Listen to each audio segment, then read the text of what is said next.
Welcome to my American History Notes. As you can hear, I'm still recovering from COVID and doing much better. Worked out for the first time yesterday. Of course, it wasn't too impressive, but it was enjoyable. And it's been a long time. So anyway, my voice still breaks up, but I'm pretty well recovered.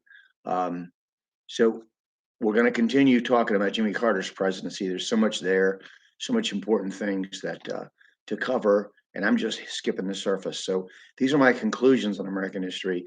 Conclusions you might not agree with, you probably won't, but at least you should know about these people and places and times and events, and don't just draw a blank look when somebody asks you or you see something on the news and you see a person or an event here at an event talked about, and you go, "What?"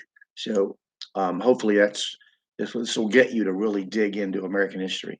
So let's talk about it. Hope you'll subscribe to my channel. In April of 1978, Carter deferred development of the neutron bomb created by Sam Cohen as part of Carter's overall policy to stop the spread of nuclear weapons. The neutron bomb is a tactical weapon that kills people but does not destroy buildings and does not leave nuclear fallout like other weapons. Um, Now, Carter was able, that's what I read anyway. Carter was able to get Menachem Begin of Israel and Anwar Sadat of Egypt to sign a peace treaty called the Camp David Accords, ending the state of war between the two countries. It's interesting to note that before the government of Israel accepted the treaty, Begin had called it a sham document. He attempted to get a SALT II treaty approved by the Senate, limiting strategic arms in the Soviet Union and the United States, but that was undercut by the Soviet invasion of Afghanistan, which he precipitated. According to Zbigniew Brzezinski, Carter's national security advisor, the president began aiding Mujahideen resistance fighters against the Afghanistan Communist puppet government, knowing full well and being warned by his advisor that this would result in a Soviet takeover of the country. Much like our modern treatment of Russia, we do things to them that we would never tolerate another country doing to us. And then we look at them and say, oh my gosh, what a villain, uh, they are. So, it's just, there's two sides to every story, and there are no good guys in world politics. Don't get me wrong.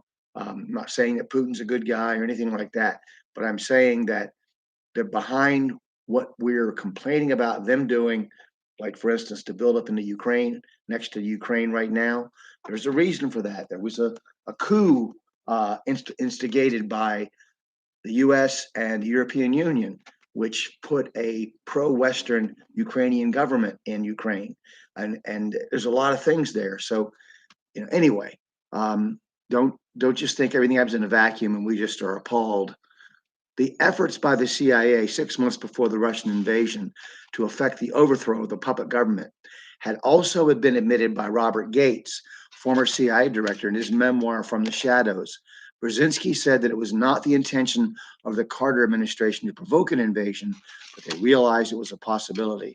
Brzezinski, in an interview with a French publication in 1998, bragged about how Carter gave the Soviet Union their own Vietnam, downplaying the fact that we trained and armed the very people who would one day bring down the World Trade Center and launch a terrorist war against the United States. Carter kept the U.S. from participating in the Olympics held in Moscow in protest. So I'm going to stop there, and we're going to talk about the Iran hostage crisis next, as we continue in Carter's administration. And thank you for listening. I hope you'll study and look at the depth of history, of American history. There are a lot of things to it, a lot of moving pieces. So don't listen to the propaganda. I hear it all the time on Fox News, CNN, different news agencies. You hear stuff and you go, oh, that's a total bald faced lie, So anyway, we'll stop there. Thank you very much. Take care.